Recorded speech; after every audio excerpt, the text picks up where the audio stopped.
உக்ரைனை ஆக்கிரமிப்பதற்கு ரஷ்யா 2022ஆம் ஆண்டு தொடங்கிய ஆக்கிரமிப்பு போர் தொடர்ந்து நடைபெற்று வரும் நிலையில் உலகத்தில் பயன்படுத்துவதற்கு தடை செய்யப்பட்ட நாசகார வெடிகுண்டுகளை இரு நாடுகளும் பயன்படுத்தியிருந்தன, இப்போதும் பயன்படுத்தி வருகின்றன.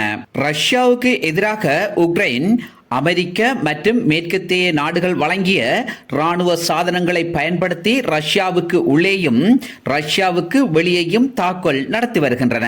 ரஷ்யாவுக்கு பாரிய இழப்புகளை ஏற்படுத்துவதற்கும் நீண்ட தூர ஏவுகணை தாக்குதல் நடத்துவதற்கும் அமெரிக்கா வழங்கிய ஏவுகணைகள் உக்ரைனுக்கு பேருதவியாக அமைகின்றது என்பதில் எவ்வித சந்தேகமும் கிடையாது. அதேவேளை ரஷ்யா தனக்கு பாரிய இழப்புகள் ஏற்படுகின்ற போதெல்லாம் அமெரிக்கா மீது குற்றம் சுமத்தி வருவது யாவரும் அறிந்ததே. அமெரிக்கா உக்ரைனுக்கு வழங்கிய ராணுவ சாதனங்களை பராமரிப்பதற்காக உக்ரைனுக்கு அமெரிக்க ராணுவத்தை அனுப்புவதற்கான திட்டத்தை அமெரிக்கா விரும்பவில்லை என அமெரிக்க வெள்ளை மாளிகையின் அதிகாரிகள் கூறுகின்றனர். உக்ரைனுக்கு அமெரிக்க ராணுவத்தினரை அனுப்புகின்ற விவாதம் முன்னர் நடந்திருந்த போதிலும் அவை தொடர்பான முடிவதனையும் அமெரிக்கா எடுக்கவில்லை. அமெரிக்க ராணுவத்தினரை உக்ரைனுக்கு அனுப்பும் எண்ணம் அமெரிக்க ஜனாதிபதி ஜோ பைடனுக்கு இல்லை என பெயர் குறிப்பிட விரும்பாத அமெரிக்க உயர் அதிகாரி ஒருவர் தெரிவித்தார். இதற்கு முன்னர் உக்ரைன் ராணுவத்தினருக்கான பயிற்சிகள் மற்றும் ஏனைய தேவைகளில் ஈடுபட்டிருந்த அமெரிக்க ராணுவத்தினரை திரும்ப பெற்றது அமெரிக்கா. உக்ரைனில் உள்ள அமெரிக்க ராணுவத்தினர் ரஷ்யாவுக்கு எதிரான போரில் இறங்கியுள்ளார்கள் என ரஷ்யா குற்றம் சுமத்திய நிலையில் தனது ராணுவம் உக்ரைன் ராணுவத்தினருடன் இணைந்து ரஷ்யாவுக்கு எதிரான போரில் ஈடுபடவில்லை என புரிய வைப்பதற்கு அமெரிக்கா இன்று வரை கடும் சிரமத்தை எதிர்கொண்டு வருகிறது.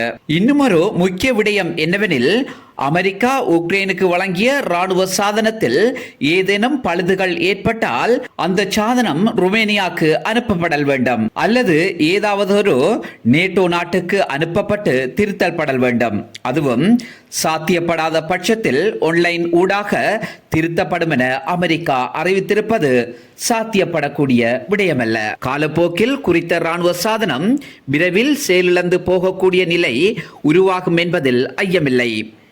அமெரிக்காவை பொறுத்தவரை தொட்டிலையும் ஆட்டி பிள்ளையையும் கிள்ளுகின்ற செயற்பாட்டில் ஈடுபட்டு வருகிறது. காரணம், உக்ரைனில் உள்ள அக்கறை நிமித்தம் அமெரிக்கா நவீன ரக ஆயுதங்களை வழங்கவில்லை. தனது சுயநலம் கருதியே அந்த ஆயுத தளபாடங்கள் உக்ரைனுக்கு வழங்கப்பட்டன. உக்ரைனை பொறுத்தவரை ரஷ்யாவின் நீண்ட தூர இலக்குகள் மீது தாக்குதல் நடத்தி ரஷ்யாவுக்கு அச்சுறுத்தலை ஏற்படுத்தி வருகிறது.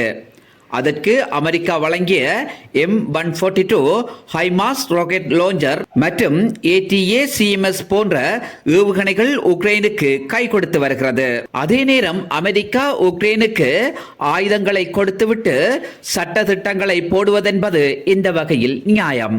உக்ரைனுக்கு ஆயுதங்கள் வழங்கப்படுமாக இருந்தால் ரஷ்யாவின் இலக்குகள் மீது உக்ரைன் தாக்குதல் நடத்த வேண்டும் என்பதற்காகவே அமெரிக்கா அந்த ஆயுதங்களை வழங்கியது என்பதில் சற்றளவும் சந்தேகமில்லை.